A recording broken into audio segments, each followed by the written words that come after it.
فلسطین کی آزادی کا مشن، یہودیوں کو قدم قدم پر دھول چٹانے والا، اکیلا ہی عالم کفر سے ٹکرانے کا حوصلہ رکھنے والا، پاک دھرتی کا ایک عظیم مجاہد، کفر پر لاوے کی طرح برسنے والے اس مجاہد کی طویل داستان سننے کے لیے چینل کو سبسکرائب کیجئے اور ویڈیو کو لائک کیجئے۔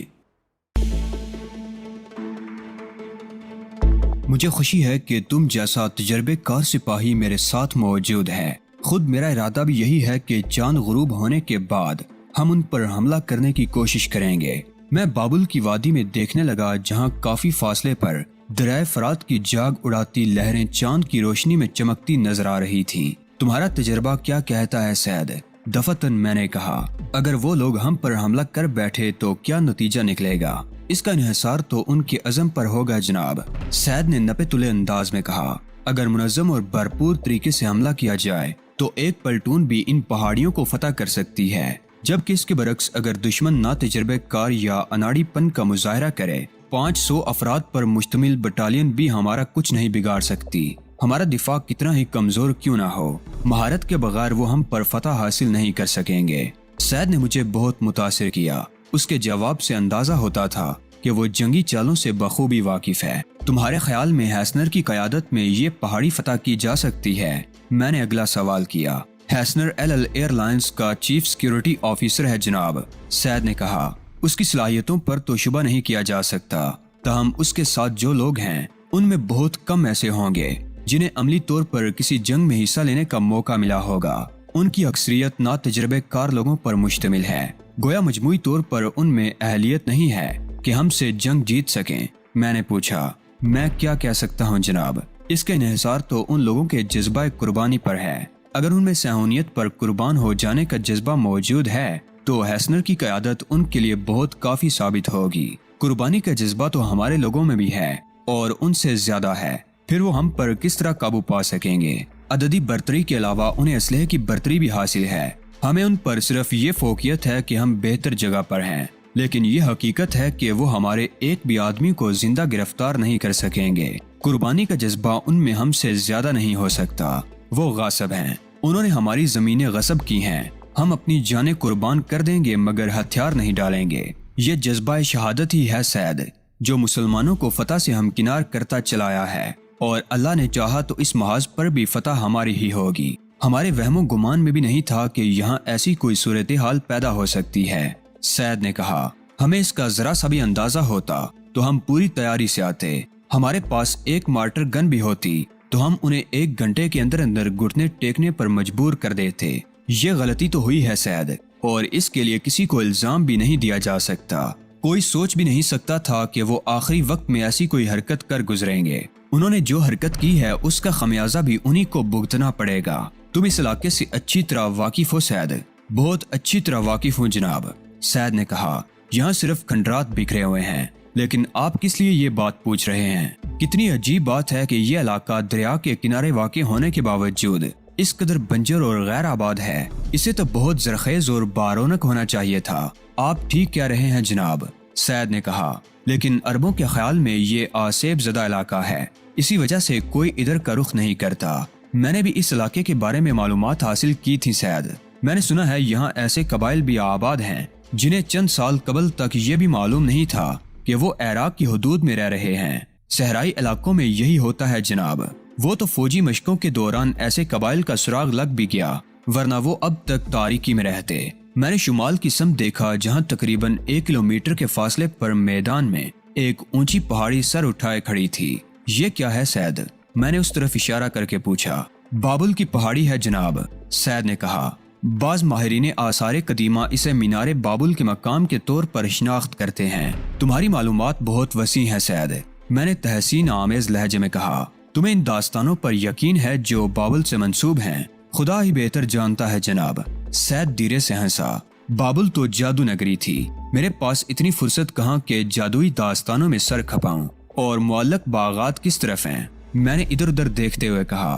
کیا وہ یہاں سے نظر آ سکتے ہیں؟ اب تو سنا ہے ان کے صرف آثار ہی باقی رہ گئے ہیں۔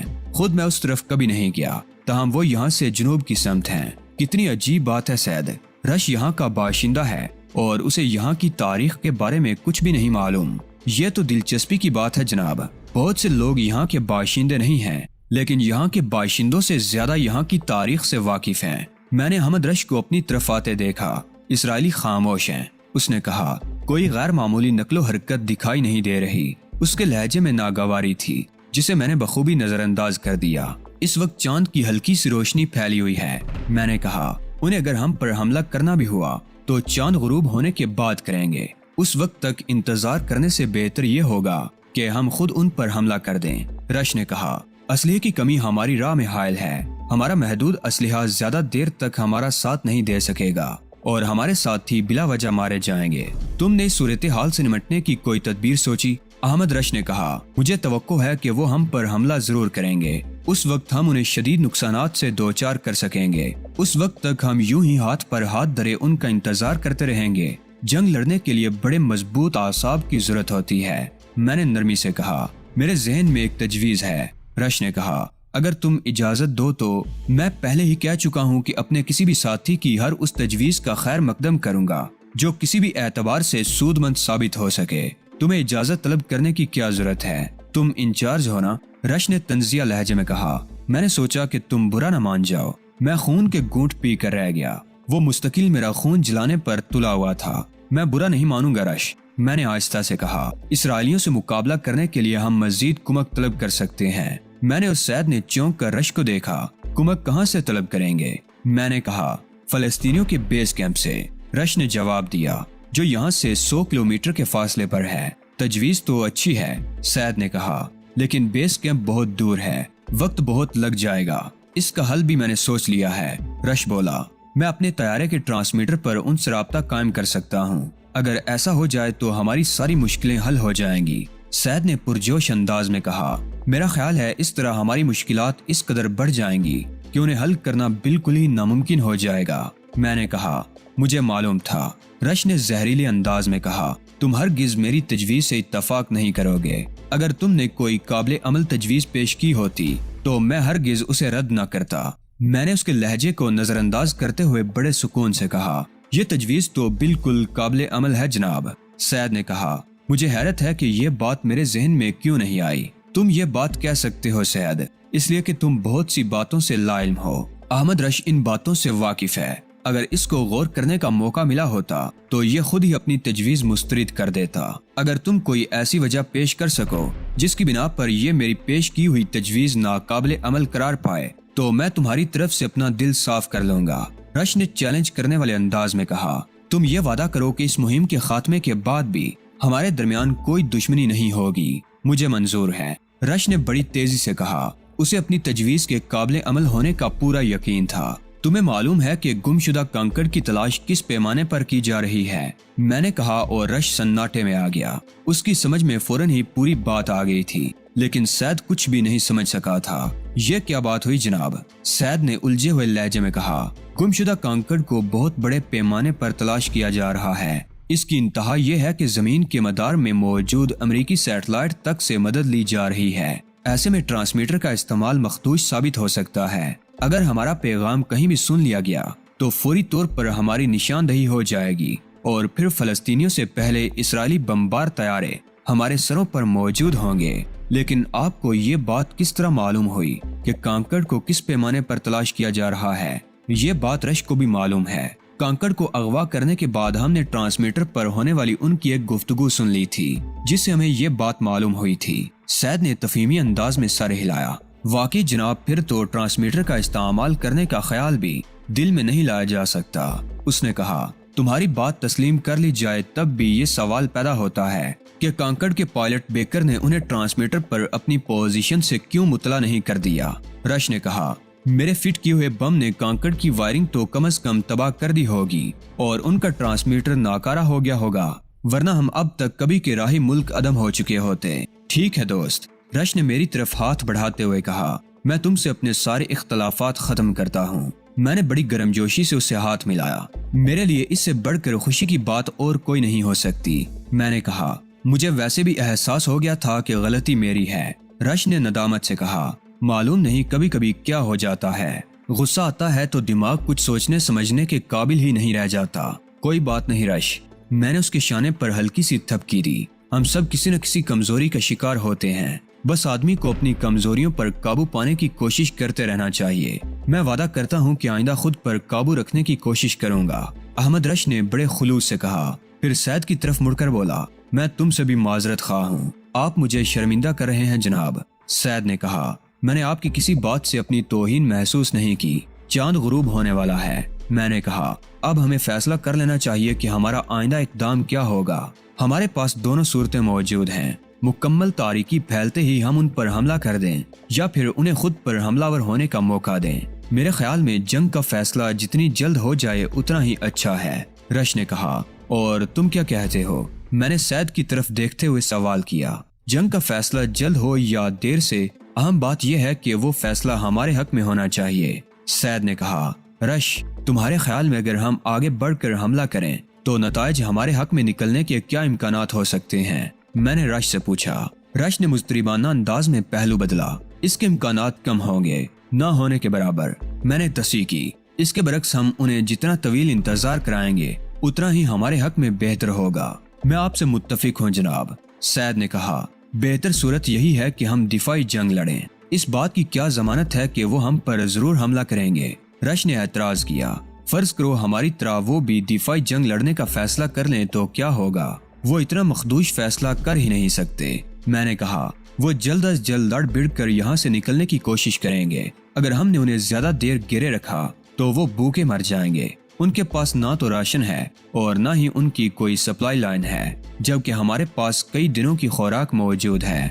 گویا اگر ہم نے 24 گھنٹے تک انہیں یہاں سے نہ نکلنے دیا تو وہ ہتھیار ڈالنے پر مجبور ہو جائیں گے، رش نے خوش ہو کر کہا۔ ان کے پاس اس کے سوا اور کوئی چارہ ہی نہیں رہے گا، لہٰذا مجھے یقین ہے کہ ان کی طرف سے ہم پر ضرور حملہ ہوگا، تب تو ہم دفاعی جنگ ہی لڑیں گے، رش نے کہا۔ اور میں نے سکون کا ایک گہرا سانس لیا۔ سب سے پہلے میں نے انہیں دیکھا، پہاڑی ڈھلان پر اپنی قائم کردہ چیک پوسٹ پر متعین نگرانی کرنے والوں سے بھی پہلے، اور اس کی وجہ صرف یہ تھی کہ میں دوربین سے نگرانی کر رہا تھا۔ چاند غروب ہوئے کچھ دیر ہو چکی تھی اور میں نے یہودیوں کے استقبال کے لیے ساری تیاریوں کو آخری شکل دے دی تھی۔ ان تیاریوں میں وہ نگران چوکیاں بھی شامل تھیں جو میں نے ڈھلان پر خاصا نیچے قائم کی تھی، اور ان پر متعین افراد کی ذمہ داری صرف اتنی تھی کہ جیسے ہی وہ دشمن کو اوپر کی طرف آتے دیکھیں ہمیں فوراً اس کی اطلاع ہم پہنچائیں۔ وہ مجھے سایوں کی مانی نظر آ رہے تھے۔ ان کے ہاتھوں میں خودکار رائفلیں موجود تھیں۔ تاروں کی روشنی میں کام کرنے والی دوربین نے برائے نام روشنی کو بھی اتنا بڑھا دیا کہ میں رات کے جانوروں سے بھی زیادہ واضح طور پر دیکھ سکتا تھا۔ مجھے تاروں کی چھاؤں میں ان کے سائے تک نظر آ رہے تھے۔ ان کے چہروں پر رینگتے خوف کے سائے بھی میری نظروں سے پوشیدہ نہیں تھے۔ مجھے ان کے ہلتے ہوئے لب بھی دکھائی دے رہے تھے، شاید وہ لوگ زیر لب اپنی مذہبی دعاؤں کا ورد کر رہے تھے۔ میں نے رائفل ایک طرف رکھتے ہوئے بہت آہستہ آواز میں کہا، وہ آ رہے ہیں۔ رش سنبھل کر بیٹھ گیا۔ مشرقی ڈھلانوں کے محافظوں کو چوکنا کر دو، رش نے سید سے کہا، اور وہ فوراً ہی مشرقی سمت میں دوڑ گیا۔ میں احمد رش اور سید کے ساتھ پہاڑی کی مشرقی سمت والے حصے کے وسط میں ایک برجی کے ساتھ کھڑا تھا۔ اس جگہ کا نام میں نے کمانڈنٹ آبزرویشن پوسٹ رکھا تھا۔ جنگ کے دوران ضروری ہدایات حاصل کرنے کے لیے کچھ افراد متعین تھے جن کا کام صرف یہ تھا کہ وہ دوڑتے ہوئے کمانڈنٹ پوسٹ تک آتے اور ہدایات حاصل کر کے مطلوبہ محاذ تک پہنچا دیتے۔ اس کے علاوہ اگر خدا نخواستہ اسرائیلی ہمارا دفاعی حصار توڑنے میں کامیاب ہو جاتے تو یہ جگہ ہمارے لیے ایک اور دفاعی چوکی کا کام کر سکتی تھی۔ کچھ دیر بعد سید نے آ کر بتایا کہ مشرقی سمت کے محافظوں کو چوکنا کر دیا گیا ہے، اور اس کے چند ہی منٹ بعد پہاڑی ڈھلان والی چیک پوسٹ سے 2 افراد دوڑتے ہوئے آئے اور کمانڈنٹ پوسٹ کے نیچے تقریباً بے دم ہو کر گر پڑے۔ انہوں نے ہمیں وہی اطلاع فراہم کی جو پہلے سے ہی ہمارے علم میں تھی، وہ آ رہے ہیں، وہ بتدریج اوپر کی طرف بڑھ رہے ہیں، احمد رش نے کہا، جس کے ہاتھ میں M14 رائفل تھی اور سٹار لائٹ دوربین اسی رائفل پر نصب تھی۔ لاؤ دوربین مجھے دو، میں نے رش سے کہا، اور اس نے رائفل میری طرف بڑھا دی۔ میں نے رش سے دوربین لے کر اپنی آنکھوں سے لگا لی۔ اس بار وہ بہت محتاط تھے اور ایک دوسرے سے فاصلے پر تھے۔ وہ وقفے سے کسی چٹان کی آڑ بھی لے لیتے تھے اور پھر نکل کر تیزی سے اوپر چڑھنے لگتے تھے۔ انہوں نے ایک چوٹ کھا کر سبق لے لیا تھا، اگر ان میں ہیسنر دکھائی دے تو اسے شوٹ کر دینا، رش نے مضطربانہ انداز میں کہا۔ تم خود دیکھ چکے ہو ان میں کسی مخصوص فرد کو تلاش کرنا کتنا مشکل کام ہے، میں نے رش سے کہا۔ ان سب کو دیکھنے کے لیے پوری ڈھلان کا ایک سرے سے دوسرے سرے تک جائزہ لینا پڑے گا۔ ہاں میں نے دیکھا ہے، وہ مردود کسی تربیت یافتہ فوج کا منظر پیش کر رہے ہیں۔ اس بار ان کی رائفلوں پر سنگینے بھی نصب ہیں۔ میں نے دوربین آنکھوں سے لگاتے ہوئے کہا، ممکن ہے کسی اور کے لیے وہ منظر خوف زدہ کر دینے والا رہا ہو، میں ذرا برابر بھی خوف زدہ نہیں تھا۔ اس کے برعکس مجھے ان کا اس وقت کا رد عمل دیکھنے کا اشتیاق تھا جب ہماری جانب سے ان پر گولیاں برسائی جاتی۔ میرے لیے یہ اندازہ کرنا مشکل نہیں تھا کہ ہماری جانب سے گولیوں کے جواب میں وہ کس طرح کے رد عمل کا اظہار کریں گے۔ ظاہر ہے کہ ان میں سے ہر ایک آڑ لینے کی کوشش کرے گا، جسے جو بھی آڑ میسر آئے گی اس کے پیچھے دبک کر بیٹھ رہے گا۔ وہ سب تو بعد کی باتیں تھیں۔ اس وقت تو وہ بڑے منظم پیمانے پر ہم پر حملہ کرنے آ رہے تھے، اور یہ حملہ وہ محض اپنی جانیں بچانے کی خاطر کر رہے تھے۔ یہودی قوم کا اس میں کوئی فائدہ نہیں تھا۔ اب وہ کتنی دور رہ گئے ہیں؟ احمد رش نے مضطربانہ لہجے میں پوچھا۔ ابھی تو بہت دور ہیں، میں نے کہا۔ کوئی آدھا کلومیٹر کا فاصلہ تو ضرور ہوگا۔ تو پھر تم کس بات کا انتظار کر رہے ہو؟ فائر کھولنے کا حکم کیوں نہیں دیتے؟ رش نے کہا۔ ان کے قریب آنے کا منتظر ہوں، میں نے جواب دیا۔ ابھی وہ بہت دور ہیں، ہماری دفاعی لائن بہت کمزور ہے، اس لیے ضروری ہے کہ انہیں خود سے قریب آنے ہی نہ دیا جائے۔ انہیں خود سے دور رکھنے کے چکر میں بہت ایمونیشن ضائع ہوگا، اور ہم ایمونیشن ضائع کرنے کے متحمل نہیں ہو سکتے، میں نے جواب دیا۔ اور اگر ان کے پاس دستی بم ہوئے تو وہ قریب پہنچ کر ہمیں تہس نہس کر دیں گے، مگر ان کے پاس دستی بموں کی موجودگی کے امکانات نہ ہونے کے برابر ہیں۔